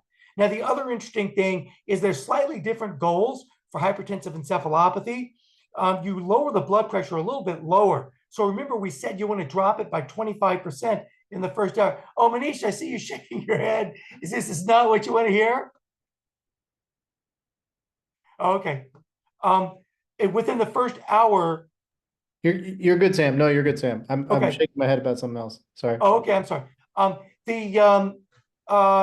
You'll see different recommendations in different sources, but because of the risk of excessive hypotension, systemic hypotension on their brain perfusion, because they've lost their cerebral autoregulation, you typically are going to want to drop their blood pressure slower. So you drop the MAP to only about 10 to 15% in the first hour. And then by the end of the first 24 hours, you drop it, by 25% or so at max. So it's a much lower, blood pressure drop than you would with a patient who otherwise doesn't, it's not a CNS hypertensive emergency. So for example, for our patient, I actually did the math. The patient in the STEM question had a whopping blood pressure, 235/163, has a MAP of 187. If you drop that by 15%, that's going to be somewhere around, 167, which would be maybe 207/147. So right after 1 hour, you're sort of getting it down in this range. And then at the end of 24 hours, maybe 187/127. These look like pretty dramatic numbers, but that's what the 25% drop would be. And so you'd really, be calculating by the MAP and kind of titrating. It's a diagnosis of exclusion. And so the CT head, typically you're going to get a CAT scan. You want to make sure there's no intracranial hemorrhage or other acute intracranial pathology. And then what you're typically going to expect is their mental status is going to improve as their blood pressure is lower. But there's no definitive test. You have to basically lower the pressure and show their symptoms improve or resolve. 65-year-old man with a history of hypertension and hyperlipidemia presents to the ED with a sudden onset of chest pain. The patient has a 40-pack year smoking history, but he reports never having a heart attack. He described the pain as sharp with radiation into his left shoulder. It's been constant for 1 hour, and he reports having numbness, weakness, and paresthesias down into his lower extremities. His vital signs are notable for blood pressure 210/115, heart rate 85, normal respirations. His exam is remarkable for 1 out of 5 strength in the left and right lower extremities with decreased sensation. Otherwise, exams are the normal limits. And the question is, what is the first step in the management of this patient? Esmolol. And tell us why you say Esmolol. Oh, I'm sorry. No, I'm just I saying. thought I was on mute. No. you didn't mean to answer the question. I got you. I answered it, but anyhow. Oh, that's the correct answer. All right. But what I want is just for the group here, how did you get to that conclusion? Because the question, what was your diagnosis? And then why ESMO? I think like just the extremity, the paresthesias down the extremity. Normally I take a little bit longer to think about it, and then so I just said it in my like out loud. No, I don't want to put you on the spot, but that is correct. The answer is esmolol. And the reason is, right, this patient's having a dissection. They're having an aortic dissection, and they must be dissecting their cord. They're getting somewhere within the thoracic, spinal cord, and they're becoming paraplegic, right? The patient's got, sharp chest pain radiating to his shoulder. He's hypertensive, and he's got these neurologic symptoms. And the issue with the esmolol is that when you're controlling dissection, you use a beta blocker first, and then your vascular agent secondly. So remember, just a brief review of dissection, right? Type A dissection starts, in the arch before the left subclavian. It can stop before the subclavian, or it can go all the way down, but it's got to start up here in the arch. The type B dissection starts after the left subclavian. And what's going to happen is you get this dissection flap, and as that flap comes down, any branch artery, it can occlude. This thing can come anything coming off the aorta, it can just randomly occlude. Whoops. So here, somewhere in the abdomen, right, your dissection flap is coming down, and you end up occluding some branch artery, and you get symptoms from that. If it's from the gut, if it's from a cranial vessel, they get a stroke, right? If it's from their gut, they're going to have ischemic bowel, their renal artery, any of these. Our patient has developed acute paraplegia. So somewhere, remember the artery of a Dankiewicz is somewhere, one of these arteries supplying the spinal cord. They're not going to ask you any specific questions, but somewhere along here, a branch vessel for the cord, the patient presumably occluded, and now has this acute paraplegia. So what's the treatment? The treatment of a type A dissection up here is going to be surgery, right? They got to go to the OR. The type B dissection is going to be medical management. But remember, the type A on the exam as well is going to get medical management before they go to the OR. And the medical management is classically a two-drug strategy. First, beta blocker, and then secondly, the antihypertensive. And the beta blocker is being given to reduce that pulse wave. Every systole, the heart is injecting this pressure up into the aorta. And the claim is that pressure wave is what's dissecting. With each heartbeat, you move the dissection forward a few millimeters or something like that. And so you really, really want to get the, get the rate down, get the inotropy down before you vasodilate. Another issue is if you just vasodilate first, it's going to cause the heart's going to beat even stronger, right? You're going to have more forceful contraction. And again, that's going to make your pulse wave up in the dissection worse. The timeline of the blood pressure goals here is a little different than the others we've discussed. Here, you want to get it down as fast as you can. Get the heart rate down to 60, get the blood pressure down to 100 systolic, because this could be immediately lethal. Esmolol first, or some beta blocker, but esmolol is very nice because you can titrate it immediately, right? Dosing of esmolol, you give basically, 0.05 milligrams per kilogram as a IV push. It'd be 35 milligrams for a 70 kilogram patient. And then up to 35 milligrams is 0.5. Yeah, I'm sorry. It's 0.5 milligrams per kilogram. So you're giving 35 milligrams as a push, and then 1/10 that dose on your drip. So it's, 35 milligrams push, and then 3.5 milligrams per minute. And then nicardipine. And so for dissection, key things to know in the exam, remember, hypertension is a risk factor. If it's a young patient, think of Marfan's, think of other soft tissue diseases like, God, I'm blocking it. Ehlers-Danlos is what I was thinking of. It's also the chest pain and syndrome, chest pain and headache, chest pain and stroke, chest pain and abdominal pain, something like that. Pain above and below the diaphragm. Remember asymmetric pulses. if they give you asymmetric pulses or asymmetric blood pressure, wide mediastinum on the chest X-ray, and CT angio. If the patient's hemodynamically stable, you can, it's a reasonable diagnostic test. But they can always get where transesophageal echo is what might be on the exam. But don't forget, not for the exam, but in the parasternal long axis view, if you go up one interspace so that you get a little bit better view of just above the aortic valve, 4 centimeters or more of diameter is, that's too big. 32-year-old man presents to the ED with complaints of fever and shortness of breath. On physical exam, he's noted to have coarse breath sounds bilaterally and a systolic murmur. His chest X-ray is on the right here. Which of the following abnormalities is likely to be noted on echo?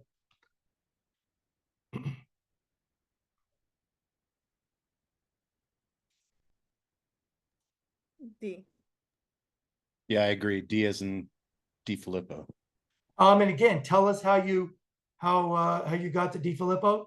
For the other D, for diffuse embolic infarcts in the bilateral lung. I love it. Yes, that's exactly it. This patient has cannonball lesions from septic pulmonary emboli from tricuspid endocarditis.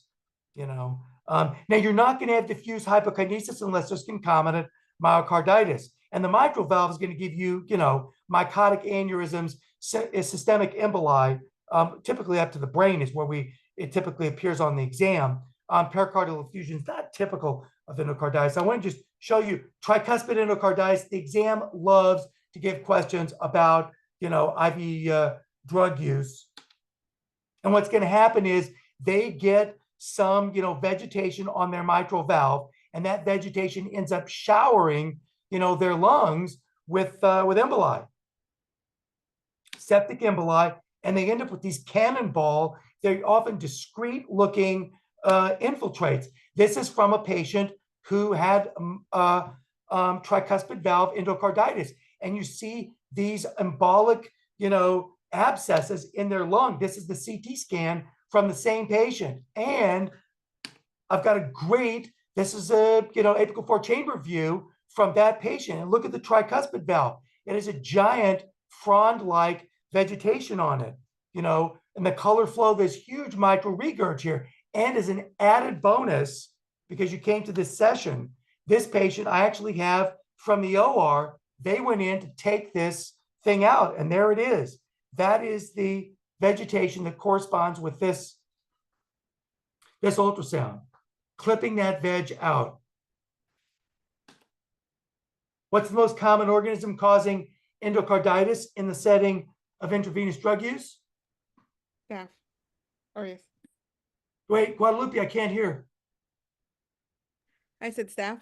Yes, Staph aureus. It's actually the same organism, most common for non-IVDU, but it's it's going to be Staph aureus, number 1, and number 2 is Enterococcus, right? Enterococcus. I'm sorry, Strep viridans, right? Got some like dental. It's often right in the mouth. This is the one that maybe you could see just brushing your teeth. Somehow, if you've got some bad dental disorder, like right, this patient could get a strep endocarditis. And then number 3 is Enterococcus, typically of an intestinal origin. And in fact, if you have enterococcal endocarditis, you're supposed to like strep bovis. Strep bovis endocarditis has some association with colon cancer. So if that ends up on the exam. Number 4 is coagulase negative staph. So that's going to be staph epidermidis is number 4. And actually, just to know, if the patient has normal valves, if the patient has a blood culture that's positive for coag negative staph, but they have normal valves, typically it's a contaminant. But if they have prosthetic valves, it's a common source of prosthetic valve endocarditis. So again, a kind of a treacherous issue with some exam questions. And then there's 5 to 10% of patients who have culture negative endocarditis. And the 2 major causes of that are, one on the left here, they took an antibiotic, someone gave them an antibiotic, and on the right, it's that they have one of the Hay-Sac bacteria, which were the bacteria that cause culture negative endocarditis. And I typed them all out for you here. Haemophilus parainfluenza, Actinobacillus, drum roll, Actinomycetum comitans, Cardiobacterium hominis, Eikenella corrodens, and Kingella kingae. A great set of names, but these are the culture negative endocarditis organisms, which are typically fastidious and difficult to grow out. Which of the following is true regarding infective endocarditis?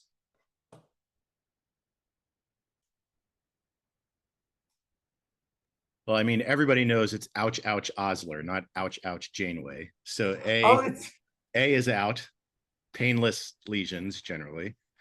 Fungal, I don't know about B. We'll come back to that one. We know the tricuspid is most commonly involved, so C's out for IV drug users. And, ooh, I don't remember if fever is one of the major Duke criteria. it's not. It's a So it's minor B. criteria. B, as in boy, I can't believe surgery is indicated for fungal endocarditis. It is. So for whatever reason, I guess if you think about it, fungi are often not all that sensitive to antibiotics. I'm not sure what the indication is, but I think they can grow into big frond-like veggies, and maybe it just takes them much longer to respond to antibiotics. But I looked it up. The indications for surgery in endocarditis are heart failure, fungal endocarditis. If you have a perivalvular extension, patient develops a valve ring abscess, recurrent emboli, large mobile vegetations, and persistent bacteremia. I mean, you can kind of come up with these on your own, if you just look at that. So I just quickly, what are the physical findings of, endocarditis, right? So the patient, the classic, patient, shooter with a fever, has a vegetation. So you may have Roth spots from, emboli on the fundus. The patient may have splinter hemorrhages. They may have Osler nodes and Janeway lesions, and the Osler's nodes are typically more out distally along the fingers. They're violaceous, they're more papular, they're tender and painful, whereas Janeway lesions are sort of more proximal along the palm. They're painless, they're less palpable. So Osler's nodes, painful, Janeway lesions, painless. These are Osler's nodes, and you can see them here on the fingers. There's a couple of them, on the thenar and hypothenar eminences. Here they are up close, but this is typically, here they are on the toes. They can be on the fingers, the toes. Janeway lesions are typically these things over here, these red, non-painful, non-tender lesions. These things right here are probably Osler's nodes. Again, these actually, or at least the authors of this photo claimed that these were Janeway lesions. They're more difficult to identify in the patient than Osler's nodes. Splinter hemorrhages. These are splinter hemorrhages, little tiny things. You have to look for them. Conjunctival petechiae. And these are Roth spots. The Roth spots are little flame-shaped hemorrhages with a sort of a white, clear center. Again, you have to do fundoscopy. And if you're at Cornell, you have to have a functioning fundoscope. So it's a little bit more difficult, but for the exam, that's what it looks like. So 47-year-old woman presents to the ED with fever, chest pain, and a new murmur. A history of which of the following indicates the highest risk of bacterial endocarditis in this patient?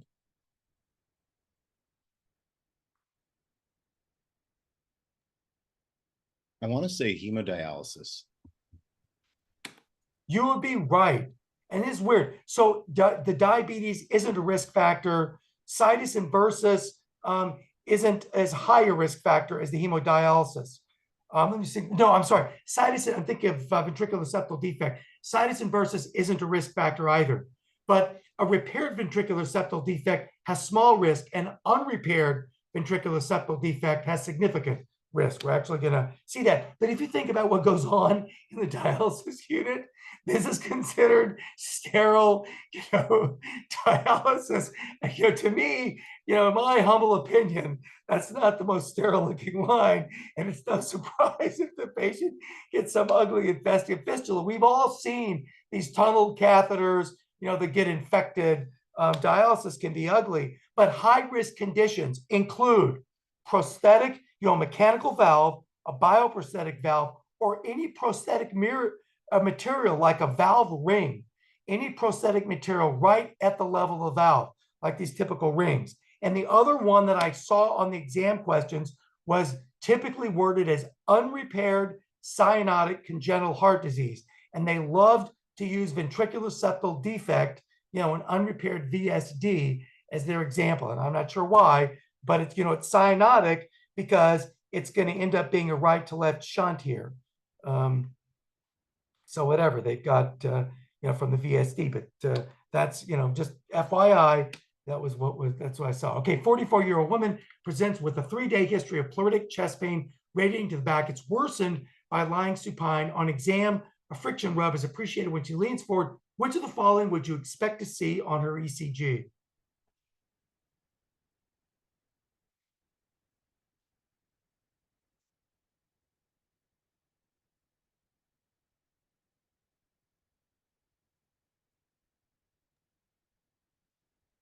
So with the friction rub, it's getting at pericarditis. So peak T waves only in the precordial leads, I would say no. PR depression, AVR, I would asterisk that. I would say probably because that's usually indicating diffuse ST elevation everywhere else. Okay. Isolated PR depression in 2 AVF and V4 through V6 doesn't make sense if you're assuming pericarditis. And then same thing with D. So I would go with B as my answer for this one. Now, I would ask you, before we get the answer, does the patient have PR elevations or depressions in AVR? Oh, PR shoot. No, you're right. depressions. You're right. Hold on. So it should be PR elevation in AVR, diffuse PR depression everywhere else. I'm going to change my answer to C. Thank you very much. Now, peak T waves in V1 to V6, however, hyperkalemia, early STEMI, but we often see peak T waves in V1 to V6 just from early repolarization.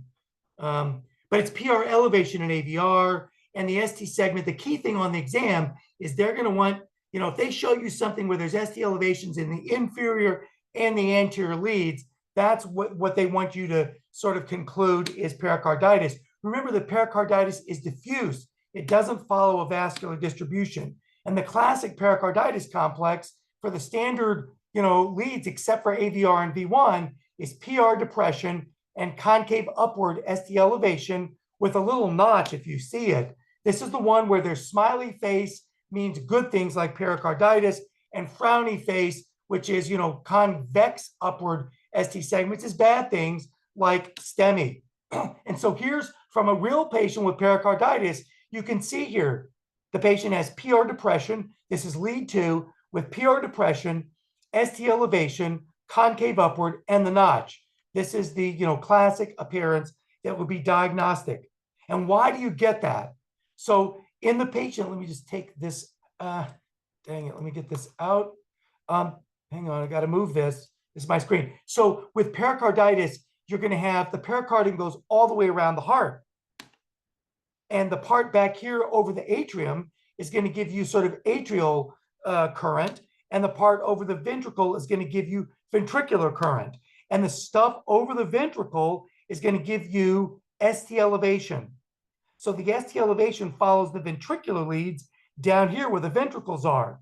That's the repolarization phase of the ventricles. So you get ST elevation over the ventricles, and then you're going to have reciprocal ST depression in AVR and V1 on the opposite side of the heart. But as for the atrial portion back here, and you're going to have, over the atrial portion here, the repolarization phase from the atrium is the PR segment, meaning atrial depolarization is the P wave and repolarization is the PR segment. The PR segment is the ST segment of the atria. And so you have PR elevation in AVR and V1, and you get reciprocal PR depression down here over the ventricular leads.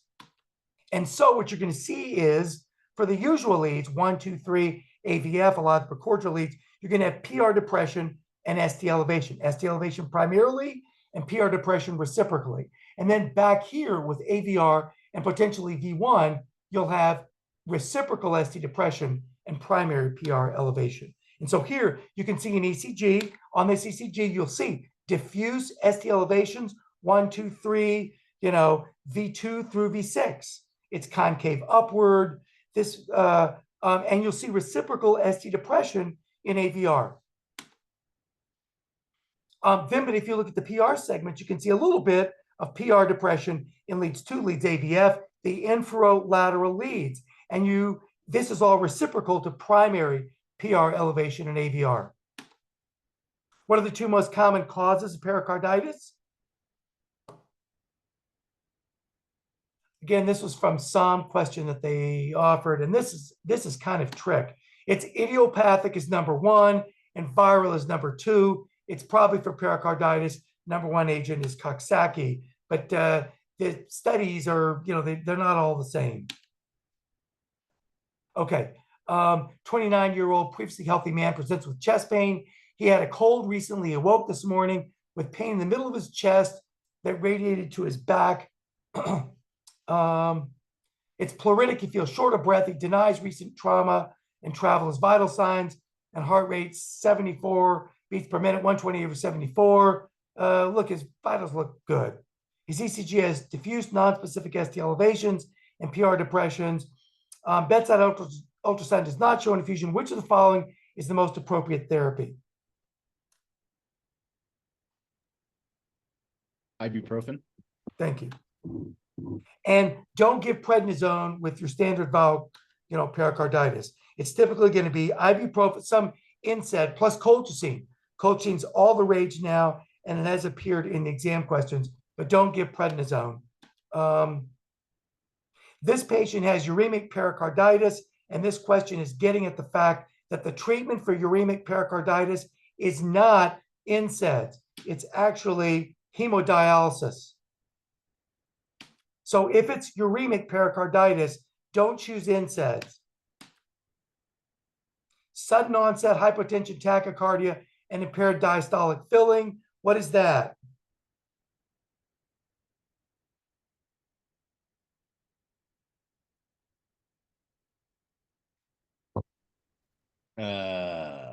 Constrictive pericarditis would be my guess. Tamponade, but I thank you for answering that, because then it Sudden onset. God dang. yeah. Okay. Tamponade. Oh, we don't need. I'm not going to go through, but these are great. I got some great videos of tamponade, but we're just going to skip them because we're almost out of time. This patient, 67-year-old woman, presents with gradually worsening dyspnea, lower extremity edema. She's diagnosed with constrictive pericarditis. And which of the following is the definitive treatment? Pericardiectomy. Thank you. And the thing here, right, they get some, chronic pericarditis. The pericardium gets inflamed. It starts having fibrin deposition. It can't relax. It can't expand.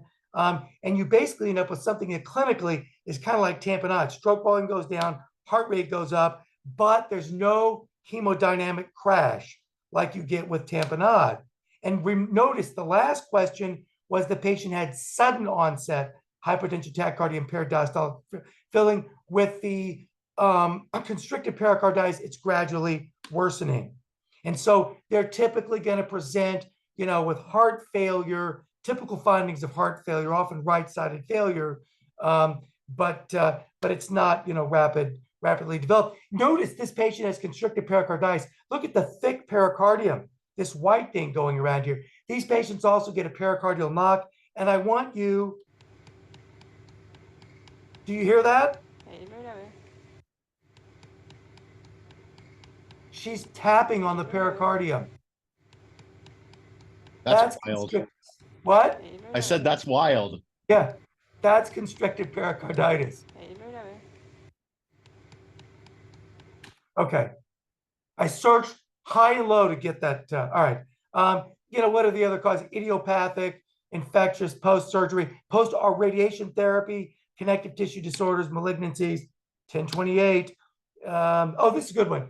65-year-old man presents to the ED. He's got acute left lower extremity pain, started acutely an hour earlier. There's no other associated symptoms. He has a known history of diabetes and hypertension. Recently had an acute MI 1 week ago. Vital signs unremarkable. He's got a cold, pale left lower extremity with absent pulses. ECGs above. What's the most likely risk factor leading to this patient's presentation? Now, in this one, they want you to think about the history. They want you to look at the ECG. They want you to make sort of a presumptive diagnosis and then make your choice. The MI. Yeah, I agree. Okay, MI. why do you say that? What's the connection? I mean, I think like patient probably already, had wall abnormalities and then developed a thrombus, and then the thrombus migrated. That is exactly it. I don't know if you were here earlier. I think it was almost the same ECG. We had this ECG, and it was a diagnostic of a left ventricular aneurysm, where you see that there's ST elevation, persistent ST elevation in V2, V3, V4. There's big, giant Q waves, QS complexes here. And so the patient has actually developed he's got an aneurysm, and he developed a thrombus on it and had a thromboembolism. And I saw a couple of questions like this on the, in the Roche review, at least. They're going to give you some ECG like this if that's what they want you to conclude. But I also actually found a really nice, let me show you. So what is this? Arterial, so if you're thinking about embolism, obviously thrombosis is more common than embolism, right? If you think about all the vascular patient we see, the predominant embolic source usually is the heart, and this is typically someone with AFib, but you can get a mural thrombus after a large MI, where they throw this thing off, and there's actually a time frame. It's typically, starting about 24 hours up to 3 months after the event. And I wanted to show you a real patient example. 55-year-old man had an MI 2 months ago. He had severe left lower extremity pain and paresthesias, and this was the ECG. And again, he's cued out. He's got this sort of LV aneurysm type ECG, and this was his ultrasound. And you can see this aneurysm. You see the bulging up here at the apex. And if you look at this is a subcostal view, you can actually see a mural thrombus sitting in the aneurysm here. Again, just a plug for, POCUS, you might actually make that diagnosis right at the bedside and become an instant. I guarantee you, if you made this diagnosis on a patient in the ED, your name will be in every, EM resident from Cornell. It'll be the shot heard round the world within an hour. Everyone's going to know that you found that mural thrombus. It's 10:31. We have another 500 slides to go, but time is up, I guess, right? We're at 10:30. I've got a lot of great stuff, but tough luck, tough for me. It's time to go to bed. But thank you all for your attention. If you have